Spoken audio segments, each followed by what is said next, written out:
I'm excited to share that we are appointed Elon Musk to our board.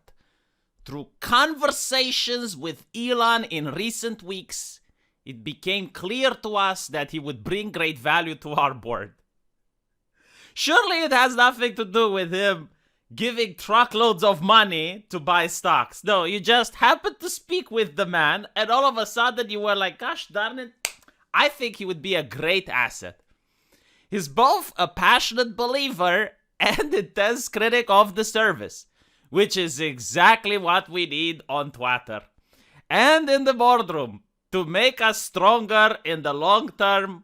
Welcome, Elon. Looking forward to working with Parag and the Twitter board to make significant improvements to Twitter in the coming months. Now, the reason that I'm making this video is because I have found something utterly hilarious. For the last 5 years, I have been lectured constantly by progressive people who did their utmost best to bring the torch of wisdom into my house and tell me that the Twitter is a private company and can do anything at once. Like literally anything. Now, when Mr. Elon decided to buy a couple of stocks and become a member of the board, I have seen the same people freaking out. They were very, very distraught about this turn of events. All of a sudden, the private company that can do everything at once, maybe it should be regulated by the government because it is too important to be allowed this level of vulnerability where a rich person like Elon Musk can just spend money and become a member of the board. That is dangerous for our democracy.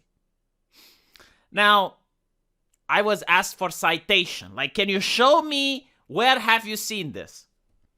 And the answer is that there are way too many messages for me to have in one video, and I will add a couple of them in This Week in Stupid. Because they're absolutely hilarious, very funny, sent by a couple of people that I would consider unhinged and others would consider progressive, but it's for a topic out of another video. Right now, I just want to focus on one gentleman, a censor. A literal censor who got ratioed to high heaven. And just so we can understand, a censor was a job under the Roman Empire where a person would have to remove things that they considered to be offensive or unsensible for the general population. And he says his name, which, by the way, I have censored because I don't want anyone to contact these people. I don't want you to contact the people we're criticizing on the internet because this is not the point of the video. And furthermore, this guy might even lie about the fact that he is at Twitter or he is quitting. So I don't want you to think of him like an individual. I want to think of him like a concept. Like the next time you're going to see walkouts at Twitter, and you will see walkouts on Twitter, I'm predicting this. I want you to think of this post. Okay? So this post transcends the humanity of the person who wrote it. Whether it is wrote in jest or in reality, it is the essence that I want you to take. Like the type of person who's a censor and is going to complain because of Elon Musk and then is going to do walkouts or resigning. This is what I want you to get from this video. But he goes on and he says, my name is, and I am one of many people here working at Twitter in charge of developing terms and conditions for users. We're not stripping away free speech, quote unquote. We are protecting users from bullies, bigots, and spam. I refuse to work for Elon Musk. I am resigning. So, first of all, the definition of a bigot was that of a person that is unwilling to hear the opposing viewpoint. A person that is unwilling to change their mind. They are stuck in their ways. So, if you have to deal with a bigot that's in your way, the only thing you can do is to remove them because they're not going to have a conversation. They're not willing to negotiate. They're not willing to engage in diplomacy. So this is why, like, the solution for dealing with bigots is to just get them out of your way. You know, fire them, do not put them in positions of power if you disagree with them, because like they're like immovable objects, right? Now, this gentleman is a bigot because he hasn't talked with Elon Musk. He doesn't know what Elon's position is. He probably is unaware that Elon will still ban people for harassment and bullying off Twitter.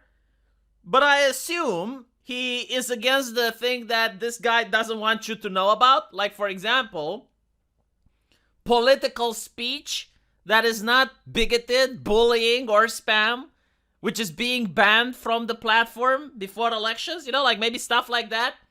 Like maybe stuff like that is something that shouldn't happen. Or maybe when people in the United States who are miners are desperate because the coal mines were shutting down because of environmentalism, and they were legitimately worried about their future because they didn't know how to get a job, and the journalists were like, oh, you should learn to code.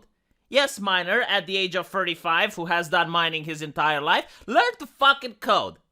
Because surely it's an easy profession to get into. There's no competition at coding, right?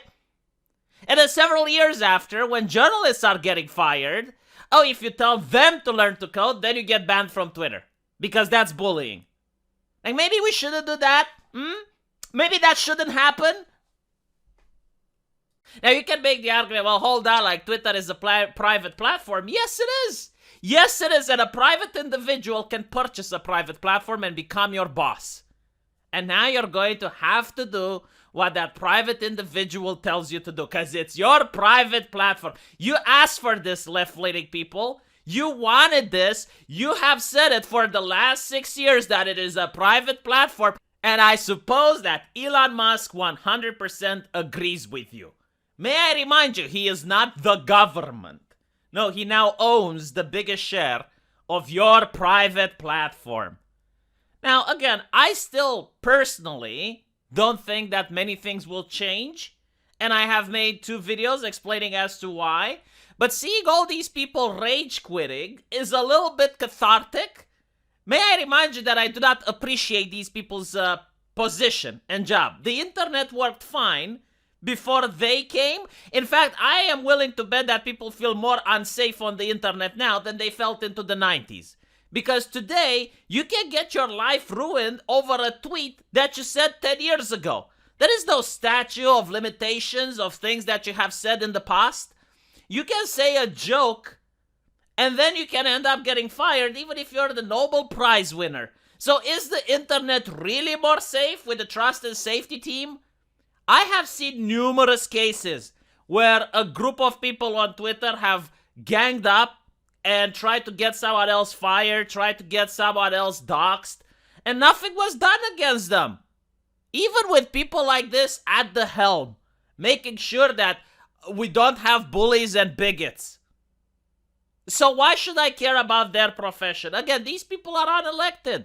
I don't vote for them. No one does. We don't get to decide who is on the position of trust and safety. Like, these companies are completely opaque when they operate. However, they know everything there is to know about us. Now, you can make the argument that, well, it's a private company, but why should I care when they rage quit? Why should I feel bad when they rage quit? Just because it's a private company, now I need to get emotionally invested and start a eulogy and start pissing my eyes whenever one of these people ends up rage quitting because they disagree with the people that buy their private company? Absolutely not. And by the way, I would like to say I'm not that gullible. Like, I don't think this has anything to do with Elon Musk. It's highly likely that this individual may have been incompetent at what he was doing, and he would have gotten fired anyway. It may also have been that he found a different job, and he's using this opportunity to show how virtuous and progressive he is. Oh, yes, he goes against Elon Musk. He likes Jeff Bezos. Isn't that progressive? Yes, because Jeff Bezos is the good billionaire. The other one is the bad billionaire. Yeah, notice how Jeff Bezos, by keeping his head down and saying exactly what the progressives expect him to say, manages to not get into any type of controversy. Like, if Jeff Bezos bought Twitter, no one would have complained. Not a single person would have said a peep. Elon Musk buys Twitter, everyone freaks out. And I'll tell you something else that's funny. Did you know that the stocks on Twitter actually went up after Elon Musk bought them? So let me get this straight. An evil corporate billionaire buys Twitter, promises free speech, and the stocks go up. Fascinating. Do you know they went down after they banned Donald Trump, right? I'm just saying, I'm looking at the real democracy, which is the market forces. And they have a completely different story to tell. Now, let me know what you guys think. And if you want to look at my market forces, consider supporting my channel on Subscribestar. There's a link into the pinned comment, which will take you there. And only if you like this content. If you find it meh, then don't forget to like, comment, and subscribe. Alright? Like, if you like it, you'll get buyer's remorse. If not, I don't know what it is, like, if you like, comment, and subscribe, but whatever. Let me know what you guys think, and I'll see you in the comment section. Take care.